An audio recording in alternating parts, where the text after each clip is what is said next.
Hello and welcome back to the Cricket Nerds. It's a full contingent of the boys, which is what we love to see. We're all back. We are all back. So we've had some pretty big games today. We've seen India versus South Africa in one of the highest scoring games in living memory. It was absolutely obscene. And then we've also had the final, the decider to an actually really good series in Pakistan. I think it was better than anybody was expecting. So I think we'll come on to that. We'll come on to that later. First of all, I want to talk a bit about, excuse me, about this absolute run fest that they had in India, because I think it's probably the best T20 wicket they've ever made, if they were looking for big runs. Because, oh my goodness, it was obscene. The amount of, just the sheer quantity of misery from the bowlers, I think, is how you should judge a T20 track. What do you think? The thing is, unless your name is Arshdeep Singh, who got two people out for ducks, it was a real railroad and a real journey. If you haven't seen it, India batted first and scored 237 for 3, with everyone just sort of chipping in. KL Rahul, can we just have a look at his strike rate? Have we ever seen a man called KL Rahul strike at 203? Like, that's positively rapid for that man. That's like that just shows the pitch, doesn't it? That's like if Zach scored at 100. Like,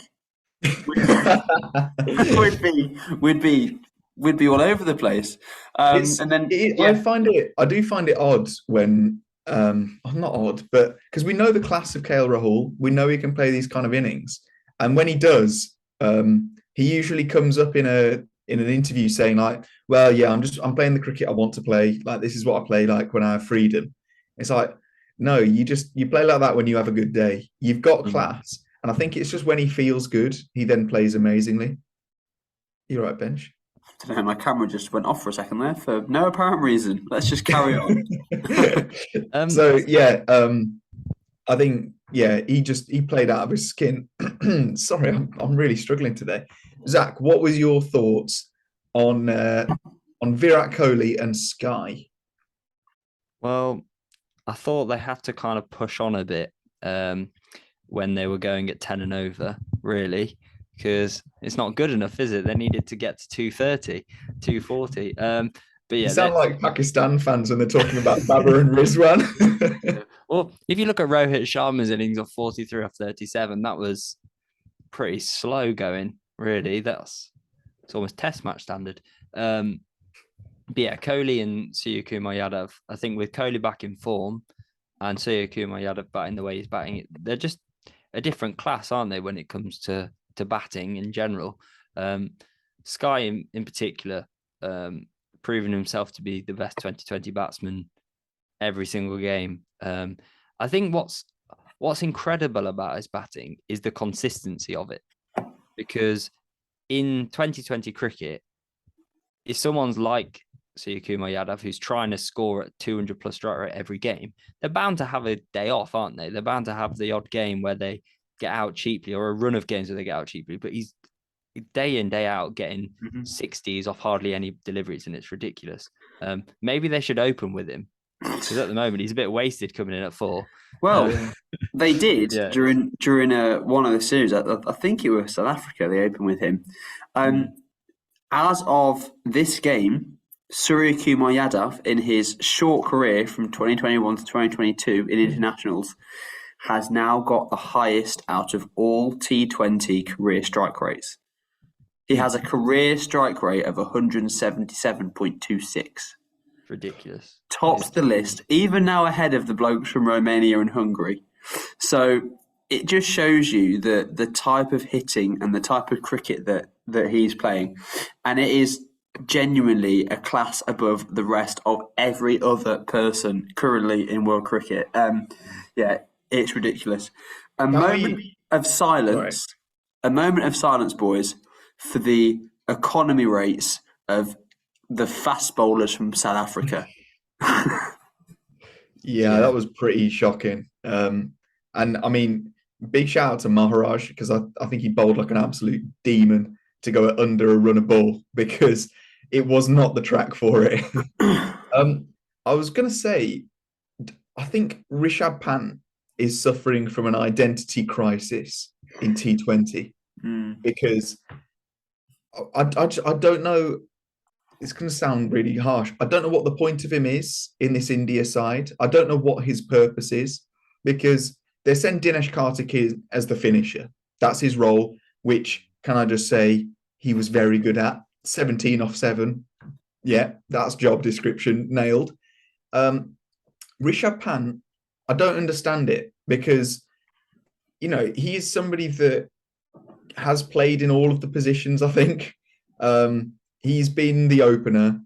They've tried him as like the Maverick wild card. They've tried him as the finisher. He seems to be somewhere between a finisher and an anchor at the moment. And I'm confused by it. And I think so is he. And in the same way that Dinesh Karthik, when he was playing for Kolkata, he had a bit of an identity crisis. And when he went to RCB, he had clarity. You are the guy that's going to smack it around at the end. What is Rishabh Pant's identity in this side? I think what's happened is, like with Dinesh Karthik, Virat Kohli's just had a little word in Rishabh Pant's ear to say, "Oh look, just don't play very well for a few series, and then you won't get picked up in the IPL, and Royal Challengers will buy you, and then you'll be awesome again." No, I think it is a bit of an identity crisis in 2020 cricket. I think what's happening is he's feeling the pressure of other people taking all the spots, because you look at the 2020 World Cup and you think the team that they played today is probably the team they're going to have, but instead of Rishabh Pant, you pick Hardik Pandya, who has been doing a lot better with the bat and is incredible with the ball and incredible in the field. And because you've already got 2 wicket-keeping options as well in Karthik and Rahul, so he's not even needed for that. So yeah, he's in a patch at the moment where it's like, I don't know if I'm going to be playing much in the 2020 World Cup. Yeah, I agree. That puts a lot of pressure on him, and he's almost being put aside as like a second fiddle to other players. I think exactly what's happened with him is Suryakumar Yadav has come in and done the job that he was doing, but better. It's like what we were saying about David Willey and Sam Curran and Chris Woakes, which we'll come on to in just a moment. But yeah, just to wrap up our thoughts about this game, South Africa in their batting chase, I mean, to get to 221 for 3, that is no mean feat at 11.05 and over. And with the opener batting the whole way through and someone getting a century, it seems a bit harsh that they didn't win this game. David Miller. What do you have to say about him? I'm so impressed with him. I think Bavuma will be in equal measure delighted and horrified at how well David Miller just played, because 106 off 47 rocks is outstanding, and that is exactly what you want from your number 5 coming into a World Cup, because he's a superstar. However, people are really asking for Bavuma to step down and David Miller to be captain at this point, because I feel so bad for Bavuma. Obviously, he had this humiliation of not getting picked up in his own country's domestic T20 league, which sucks. And then he's had a terrible run of form, culminating in this 7-ball duck, which, to be honest, the way Miller was hitting them, those 7 balls could have made the difference. It is pretty shocking when you think about it. And I've seen Bavuma play pretty well in some T20 games. I've never seen him play an innings where I'm like, that should be the T20 captain of South Africa. So that, for me, does raise a question. I don't think they should change it before the World Cup, because you don't want to make big changes like that before a big tournament. But I think going forward, they potentially do need to look at that captaincy.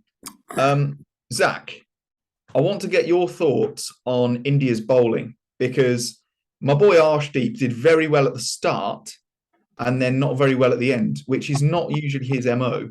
But then Benji's boy Deepak Chahar just did very well. What happened? I think Deepak Chahar is someone who is good in these conditions because he's very good at the pace off option. Arshdeep Singh's bowling is quite binary in that it's either Yorker or back of a length. That's kind of what you see from him. Whereas Deepak Chahar is more of a mix it up, can take the pace off the ball if you want to. And I think this pitch called for pace off bowling. Anything pace was just gone. And I'm not saying Arshdeep Singh can't do that, but he's not as good as Deepak Chahar as that. And I think at the end, when he was trying to nail his Yorkers, when he was just slightly offline, David Miller was just able to swing through and it was gone.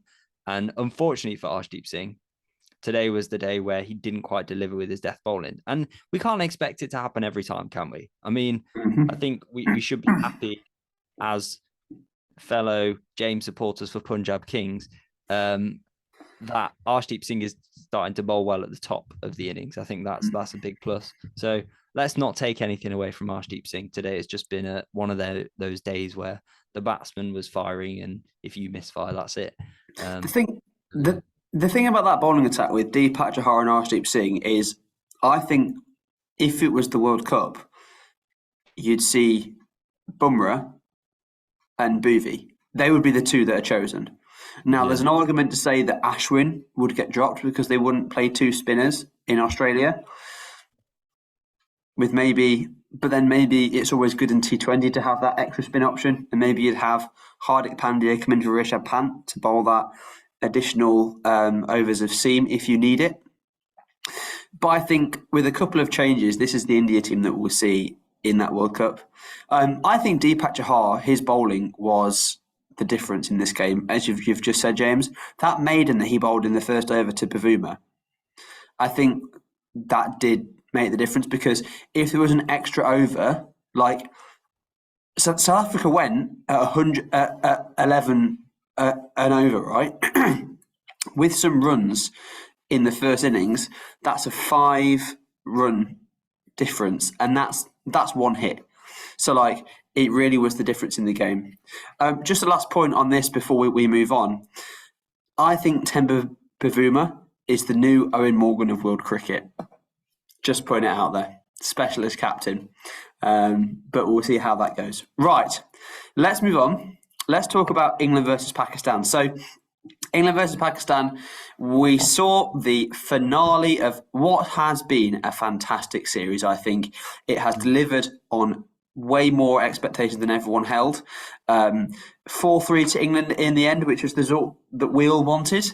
It could have gone either way, but then I think England really showed in this decisive finish exactly what they're made of. Spearheaded by David Malan, Ben Duckett and Harry Brook, who have been that middle order, that class for England. What do you think of that middle order hitting, James? Oh, it's brilliant to see. The difference I thought this game was, because you're right, Ben Duckett's been super consistent. He's averaged just under 50, I think, a strike rate of about 150, 160. He's been outstanding. The difference is David Malan, like one of the top 3, actually putting in a shift, because that's what the pattern has been. Like me and Zach spoke about it last podcast, where we were saying that when England lose too many wickets in the power play, that's where they just run out of steam. And all it needs is one of those top 3 to stick around and fire, and we're likely to win the game. I thought Alex Hales's, to be honest, both of the top 2 had really naff dismissals. Like Alex Hales just walked right across his stumps and missed a straight one, which I hated to see that. And then Phil Salt almost ran 2 runs in the time it took David Malan to stare behind him and say no run. So that was pretty bad. And I think, honestly, that was a wicket. The credit shouldn't go to Shadab Khan for the run out. That should go to the Pakistan crowd for cheering so loudly. because I imagine Phil Salt was absolutely screaming, yes, yes, and the Pakistan crowd were drowning him out. So big shout out to the 12th man of that game, Pakistan. But yeah, I was super impressed. What did you think, Zach, of Pakistan's bowling and fielding performance? Fielding isn't always Pakistan's strong point. Let's just get that out of the way. There was some pretty terrible fielding errors, especially the drop catch from Babar Azam. I think it made me cringe a little bit because your captain should be leading by example in the field. That's what I aim to do every time we have a midweek game. No, yeah, I think their fielding could have been better, even though they got 2 run-outs. As we said, that's probably down to the Pakistan crowd. But in terms of their bowling, I don't know. They just seem to give up a little bit. I don't know. I think they didn't seem to have an answer to England's big hitting, and I think the only person who did was Haris Rauf, who we've seen all series has been delivering for Pakistan. Is definitely the standout bowler. And Mohammad Hasnain also had a good game as well. I think he figured it out as well as Rauf that if you just bowl absolute smoke, that's always going to scare people. And yeah, I think you're absolutely right. Those two stuck out. Yeah, I think what we saw is a bit of inexperience from Mohammad Wasim and Shadab Khan and Iftikhar Ahmed to an extent, although he did pull it back. I think Shadab Khan especially, he's been doing really well in the Pakistan Super League for a long time, and he's a very skillful bowler, but he just missed his mark today. And Mohammad Wasim, it's just he's not played much international cricket. He's only 21 years of age, and I think England targeted him. I think that was the idea. Sure. When you've got that middle order that's so good against spin, they're gonna and medium pace as well. They're just gonna target certain bowlers and just take them apart, and that's what they did today. And Pakistan didn't have many answers. I totally agree. I think Ben Duckett was unlucky to get around as a run out and not a stumping, because it was pretty much a stumping what Rizwan did to him. Yeah. I think, as you've said, Haris Rauf was the only person in there. He was that senior bowler. He was the one there who had the answers. And the commentator in the game said that Babar Azam brought Haris Rauf back on early to get a wicket, and then Babar Azam dropped the catch. It was pretty tragic from that point on. But you've alluded to it. I think the difference between England and Pakistan in the whole series really has been that middle order, that 3-4-5, because all of them have the ability to smash it out of the park.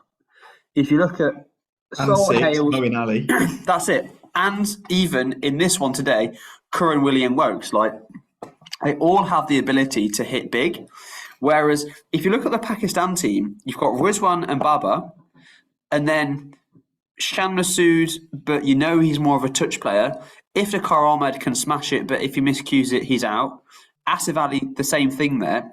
You just missed a bit of senior play in that middle order, as well as the bowling of Pakistan too. But let's just focus on that batting for now. I think that's really the issue with Pakistan. The reason why Rizwan and Babar are playing so conservatively at the start of their innings is because they know they haven't got the middle order to back them up. Whereas if England lose Hales or Sol, or in the World Cup, Hales or Butler, they know that they've got a middle order of Malan, Stokes, Brook, Moeen, Curran to come afterwards, and all of them can hit big from ball one. And I think it's just that difference that Pakistan don't seem to have the trust in their middle order to go ahead and play aggressively from that first ball. And that's something we see a lot with Pakistan is they don't go from ball one. It's rare to see them. We see them a lot get to the end of a power play wicketless, but not necessarily going at a massive strike rate, maybe like 8 and over, sometimes 9 and over. But what it allows is it allows England bowlers and all the other bowlers around the world to just bowl at them. And I think what England did so well is Chris Woakes and Reece Topley at the front just bowled very tight to them. And it was that last ball of the over where Babar Azam didn't seem to play fluently. He just poked it straight to the field. It wasn't like a it wasn't a free flowing shot, and I think that's the thing. He's not got the confidence, as you're saying, Benj. And England did bowl well. And I mean, no, I just want to, as a bowler, that Woakes wicket was beautiful in that first innings. Like, it was just the fact that it was a little bit. So the way that he bowled it was he just set the ball a little bit further back in his palm. So he jammed it right in there. So it meant that the bowling action was still the same. It was still seam up. It was still, but it just had that little bit of pace off because it was so far into his palm. And it still had that away swing shape that when Baba tried to just chip it over the covers, which would have gone for 4 on a full pace on delivery, it just chipped straight to the man. And as a bowler and as a fan of Chris Woakes, so good. So good. I've never seen you this animated. It's quite fun. I'm going into technicalities and all sorts of things. I know, yeah. What is this? Yeah, I've got to say, I was impressed by Woakes. Very happy to see him among the wickets. And Willie. Topley, I think, is a class act. Do we know why Shadab Khan didn't bat? Because... yes.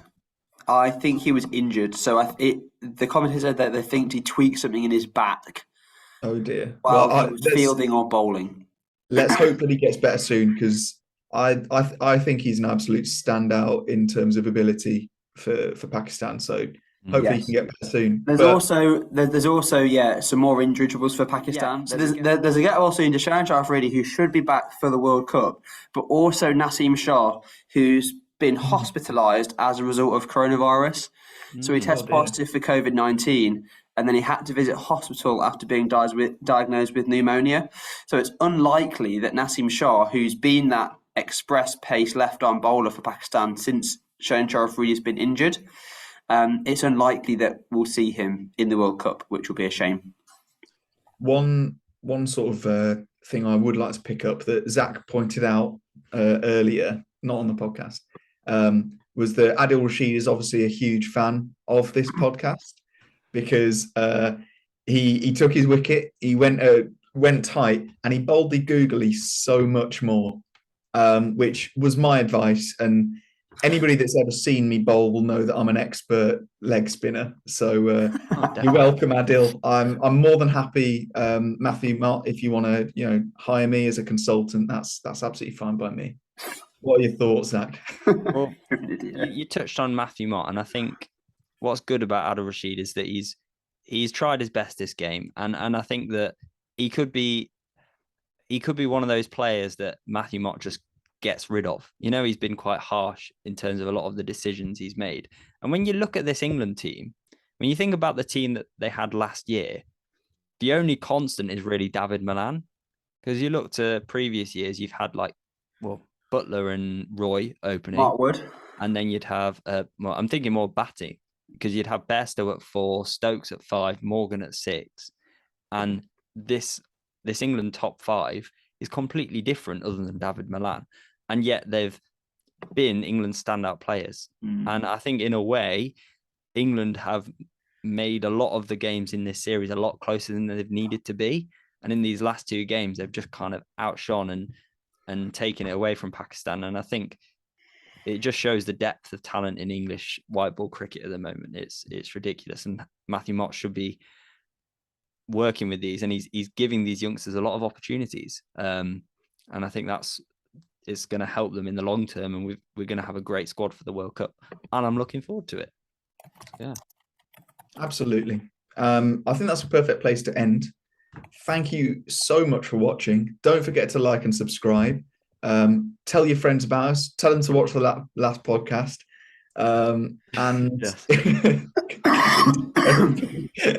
But thank you so much for all the interaction in the comments, because it really does mean a lot. You can follow our social medias. We are at Cricket Nerds Pod. You can also listen to our podcasts on tons of places. Other than that, Spotify is one of those. So I'm not going to list them off. Thank you so much for listening. Goodbye.